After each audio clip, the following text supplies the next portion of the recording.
सुप्रभात बच्चों। तो मैं अपने वादे के अनुसार आज फिर से क्रिया के भेद लेकर आपके सामने प्रस्तुत हूँ। आप सभी का इस क्रिया के भेद की व्याकरण कक्षा में स्वागत है। मुझे तो आप जानते ही हैं, मैं सरोज शर्मा आज फिर आपको अपने सुविचारों से, अपनी वाणी से आप लोगों को अवगत कराऊंगी और मुझे लगता है कि मैं जो समझा रही हूँ आप लोगों को अच्छा लग रहा है और आप उसे समझ भी पा रहे हैं। तो चलिए एक ट्राई और करती हूँ। आज मैं आपको क्रिया के भेद बताती हूँ। तो बच्चों, क्रिया के दो भेद होते हैं। सकर्मक, ये क्रिया है, इसके दो भेद हैं, सकर्मक क्रिया और अकर्मक क्रिया। अब ये जानना बाकी है कि सकर्मक क्रिया क्या होती है और अकर्मक क्रिया क्या होती है। तो जो जैसा कि नाम है सकर्मक, स माने साथ, अ माने नहीं, तो सकर्मक जो होती है कर्म जिसमें होता है, जो कर्म के साथ है वो सकर्मक, और जिसमें कर्म नहीं होता, जो कर्म के बिना है, वो अकर्मक। तो हम इसे कैसे पढ़ेंगे? प्रश्न जब हमें पता करना हो कि सकर्मक क्रिया कौन सी है सेंटेंस में और अकर्मक क्रिया कौन सी है, तो हम इसका पता कैसे करें? तो हम प्रश्न करें। यदि प्रश्न करने पर क्या, किसे, किसको ये उत्तर मिलता है तो सकर्मक क्रिया होती है। अब जान लें कि सकर्मक क्रिया भी दे बच्चों दो तरह की होती है। सकर्मक क्रिया खुद में भी ये भी दो तरह की होती है। एक होती है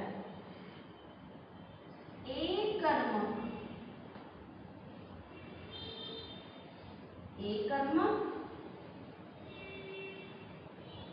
और दूसरी होती है द्विकर्मक। अब इसमें भी देखिए आपको नाम से ही पता चलता है कि जिसमें एक कर्म होगा वो एकर्मक और जिसमें दो कर्म होंगे वो द्विकर्मक। तो सकर्मक क्रिया का पता करने के लिए हमें क्या करना है? प्रश्न करने पर क्या, किसे, किसको में उत्तर मिलता है तो वो सकर्मक क्रिया होती है, और यदि उत्तर नहीं मिलता है तो वो अकर्मक क्रिया होती है। अब देखिए सकर्मक क्रिया मैंने बताया ये भी दो होती है, इसमें है एकर्मक और द्विकर्मक। अब एकर्मक क्या होती है वो मैं आपको बता देती हूँ। यदि प्रश्न पूछने पर एक उत्तर या एक कर्म मिलता है, एक उत्तर या एक कर्म मिलता है तो एकर्मक क्रिया होती है। जैसे दर्जी कपड़ा सिल रहा है, दर्जी कपड़ा सिल रहा है। दर्जी क्या कर रहा है? दर्जी कपड़ा सिल रहा है। एक ही कर्म है क्या? कपड़ा सिलना, दूसरा नहीं है। तो ये कौन सा है? एकर्मक क्रिया। एकर्मक सकर्मक क्रिया है, क्योंकि कपड़ा जब वो काटता है तो वो छोटा हो जाता है, घटता है। जब कोई चीज का नाश हो रहा है तो वो सकर्मक क्रिया है। कपड़े पर उसका प्रभाव पड़ रहा है, क्योंकि जब कपड़ा जब सिल रहा है तो कटिंग वटिंग तो करेगा ही। 3 मीटर कपड़ा था तो अभी वो 3 मीटर में अगल बगल से निकला करके कटिंग हो गई, वो कपड़ा छोटा हो गया। तो सारा प्रभाव किस पे पड़ा? सिलाई का, कपड़े पे पड़ा। तो दर्जी क्या कर रहा है? कपड़े सिल रहा है। तो हमारा प्रश्न क्या था? क्या सिल रहा है? तो कपड़े। इसके अलावा तो कोई आंसर नहीं मिला। दर्जी कपड़े सिल रहा है, ये हुआ एकर्मक। अब आते हैं हम द्विकर्मक। यदि प्रश्न पूछने पर दो उत्तर या दो कर्म मिले, दो उत्तर या दो कर्म मिले, वो द्विकर्मक कहलाते हैं। जैसे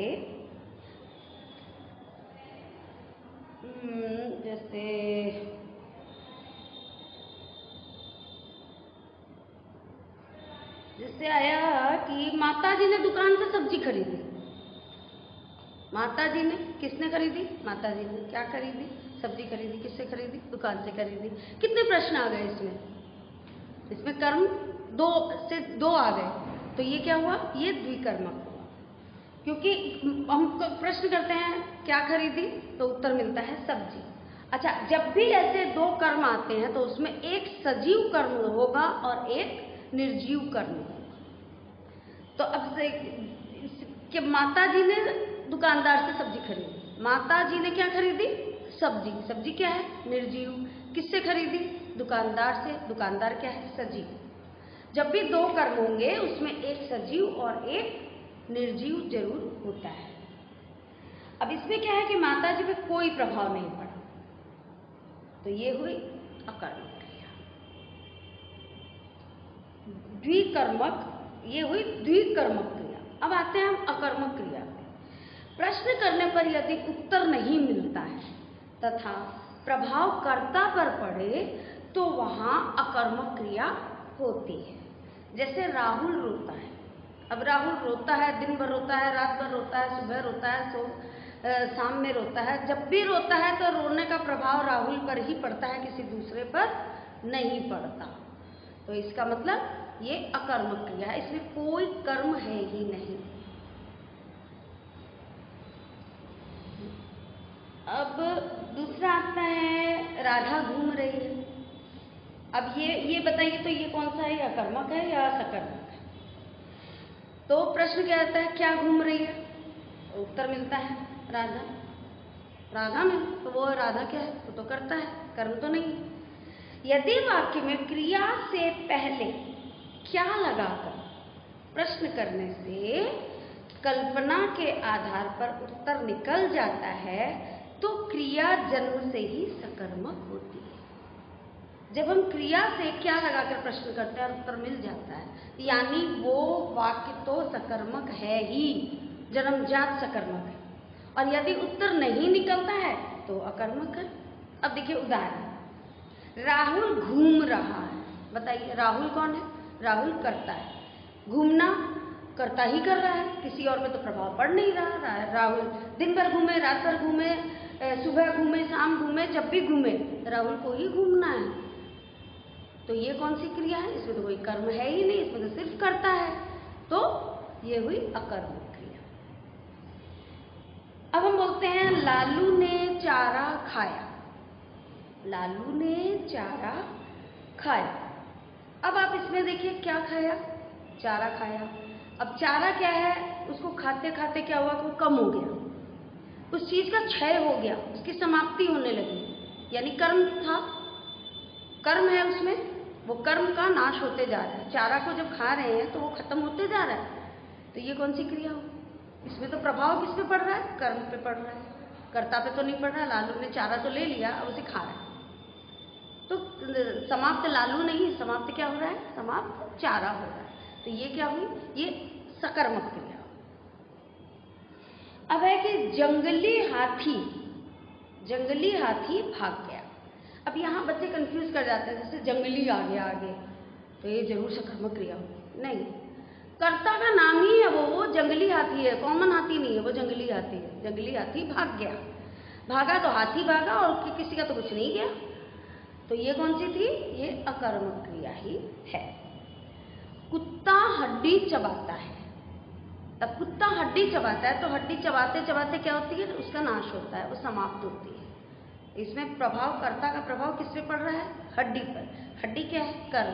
तो ये क्या हुआ? ये कर्म के साथ है ये वाक्य, तो ये हुआ सकर्मक। मिल्खा तेज दौड़ता है। बताइए तो ये क्या होगा? मिल्खा तेज दौड़ता है।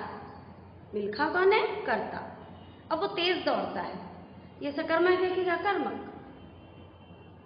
अरे भाई, जब वो दौड़ रहा है तो मिल्खा को दौड़ना है और कुछ नहीं होना है। मिल्खा ही दौड़ रहा है, सारा प्रभाव कर्ता पे ही है, तो वो क्या है? अकर्मक क्रिया। अब है गीता तेज गाती है। अब देखिए गीता तेज गाती है, तेज उसकी विशेषता है। ये भी सारा प्रभाव किस पे पड़ता है? गीता पे। गीता ही गा रही है, वो तेज गाए, धीरे गाए, जैसे भी गाए, तो गाता कौन है? गीता ही गाती है। तो ये भी अकर्मक क्रिया है। कोहली क्रिकेट खेलता है। अब आप यहाँ बोलेंगे कि कोहली क्रिकेट खेलता है, तो क्रिकेट ही तो खेल रहा है, इसमें क्या हो रहा है? तो बच्चों ध्यान दीजिए, क्रिकेट हम कब खेलते हैं? जब बॉल दी जाती है, यानी ओवर स्टार्ट होते हैं हमारे, वो 7 ओवर का होता है। यानी गेम का अंत आता ही है 7 ओवर पे। आप जब आप 7 बार बॉल फेंक चुके होते हैं तो वो 1 ओवर खत्म हो जाता है। तो यानी कि ओवर का नाश हो रहा है, उसका क्षय हो रहा है। यानी इसका प्रभाव किस पे पड़ रहा है? क्रिकेट का प्रभाव किस पे पड़ रहा है? उसके खेलने का प्रभाव किस पे पड़ रहा है? क्रिकेट पर पड़ रहा है। तो ये कर्म के साथ है। तो ये कौन सी हुई? सकर्मक क्रिया। अब बच्चा दिन भर रोता है, ये बताइए, बच्चा क्या है? कर्ता। अब वो दिन भर रोता है, बताया था ना आप लोगों को कि वो दिन भर रोए, रात भर रोए, सुबह रोए, शाम रोए, दिन में रोए, सो के रोए, जैसे भी रोए, काम तो बच्चे को ही करना है। वो यदि रोना बंद कर दिया तो रोना बंद हो जाएगा। तो सारा प्रभाव किस पे है? कर्ता पे है, बच्चे पे है। तो ये कौन सा हुआ? ये अकर्मक क्रिया कहलाए। तो बच्चों समझ में आ गया होगा आप लोगों को सकर्मक और अकर्मक। इसे आप अच्छी तरह याद रखिए, क्योंकि एग्जाम में ये पूछा जाता है। तो ये वाक्य दे दिए जाते हैं और पूछा जाता है कि बताइए ये सकर्मक क्रिया है या अकर्मक। तो आप इस चीज को हमेशा ध्यान रखिए कि जिसमें कर्म होता है वो सकर्मक और जिसमें कर्म नहीं होता है वो अकर्मक। वैसे मैंने आपको 2 कदम ज्यादा ही बता दिया है आपके स्टैंडर्ड के अनुसार से कि सकर्मक क्रिया भी 2 होती है, एकर्मक और द्विकर्मक। जब वाक्य में एक ही कर्म मिलता है तो वो एकर्मक सकर्मक क्रिया होती है, और जब उसमें दो कर्म मिलते हैं, 2 उत्तर मिल जाते हैं हमें, तो वो द्विकर्मक क्रिया कहलाती है। तो क्रिया आपके समझ में आ गई होगी, कारक समझ में आ ही गए थे। आप इन्हें बहुत अच्छी तरह से अपने से भी अब आप इन्हें पढ़िए, बार बार वीडियो को देखिए, बार बार उसे समझिए, बुक्स को भी खोलिए, बुक के अंदर भी आपको दिए हुए हैं और उससे आप बहुत अच्छे से आप समझ पाएंगे। और फिर मैं आपको ये वर्कशीट दूंगी जिसे आपको बनाने में बहुत आसानी होगी। धन्यवाद।